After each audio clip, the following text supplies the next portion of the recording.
And to begin around the hardwood, it is official. LeBron James has agreed, and not signed. Nothing is official until tomorrow at noon time. But LeBron James has agreed to a 2-year deal with the Los Angeles Lakers worth $104 million. Of course, that comes with a player option and no trade clause. If you know anything about LeBron James ain't never been traded, and he always have an option to opt out of his contract. He's been doing it ever since he left Cleveland the first time. And ever since then, player options and no trade clause has been the thing from players. So LeBron James was the college to start that player empowerment, and he continues to show his empowerment that way.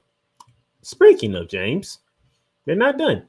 His son Bronny James gets a 4-year, $7.9 million deal. So he is on the contract for 4 years. He will be a Laker for 4 years.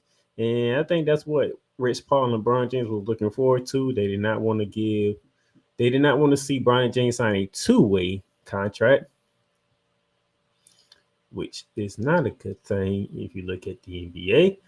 But he gets a 4-year deal, so he'll be around for the foreseeable future for the Los Angeles Lakers in case something happens and LeBron James feels some type of way. Because we all know LeBron James is pulling the strings here, even though he doesn't want to admit it. But we all know this. We are not blind to what's going on out in the city of angels when it comes to the purple and gold. And speaking of the purple and gold, yes, I have three news on the Los Angeles Lakers. Here's the third one. Nate McMillan and Scott Brooks to join the Lakers staff.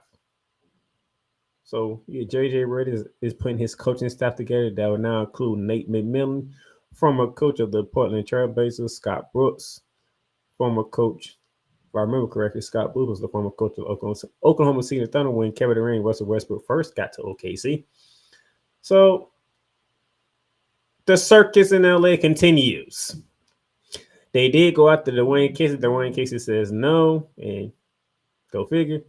But hey, what can be said? It's the Lakers. It is what it is, and everything around the Lakers is a show, and not a good one because it's not happening on the court. It's happening off the court.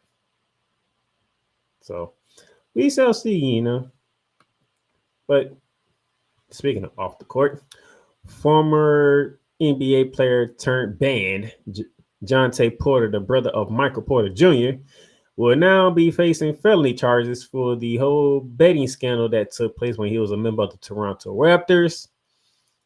So those of you who don't know or are new to it, Javante Porter was a member of the Toronto Raptors, and he was making bets on not only the Toronto Raptors game, but bets on himself, in which he took himself out of games on purpose to hit on bets. He even betted for his team to lose games, which he was caught doing so. And Adam Silver had no choice but to ban Jonte Porter because you're talking about the integrity of the game being questioned when you have players betting on themselves and on team games, and doing so in a fashion that Jonte Porter did when you take your own self out. But it's been a whole thing throughout the season going into the NBA playoffs. So if y'all can go back to the time when we was covering the NBA playoffs and a little bit before then to get the full story of what happened. Maybe I repost a video so y'all can see it. But now he faces family charge for all that took place. So it doesn't get any more easier for Jonte Porter. Kemba Walker recently retired this week, saying he's retiring from the game of basketball. He had a nice career. He had a hell of a college career. I mean, he's a champion at the University of UConn, and the reason why I know that because my Gators was part of that path that got Kemba Walker to the championship to win it, and I still remember it to this day. And those of you who are watching the video, you see me with my eyes closed because it's a painful memory for me. But during that time, that's when UConn was in the Big East the first time when the Big East was like the most dominant conference in basketball. You're talking about UConn, Syracuse, Louisville, Seton Hall, when the Big East was the Big East. And we remember that's when the Big East was being held in Madison Square Garden, they Big East tournament. And they had to win, the UConn had to win 5 games in 5 days, which they did, led by Kimball Walker. They get into the NCAA tournament and they run all the way to the national championship. I want to say, was that 2015, 2016? I want to say. It might be later than that. I mean, longer than that. But I remember, and it was one of those things like hurt. It really hurt. But shout out to Kimball Walker. He was a full-time All-Star, all of which with the Charlotte Hornets, which he is now part of the coaching staff, as he would join the Charlotte Hornets as part of the coaching staff for Kimball Walker. So good for him. He's retiring from playing the game, but now he's going to coach the game.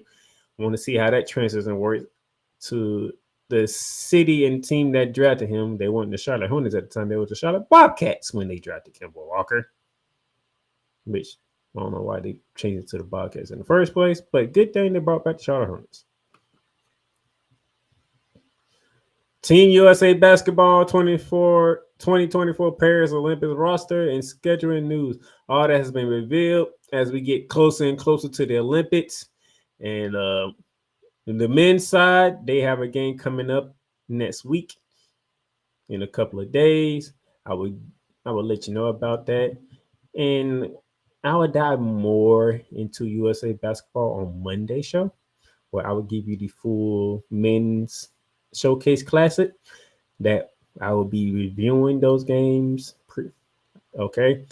So as we get ready for the Paris Olympics, the men are going for their 5th straight gold medal in the Olympics. The ladies are going for their 8th straight gold medal in the Olympics. So it's getting around that time, and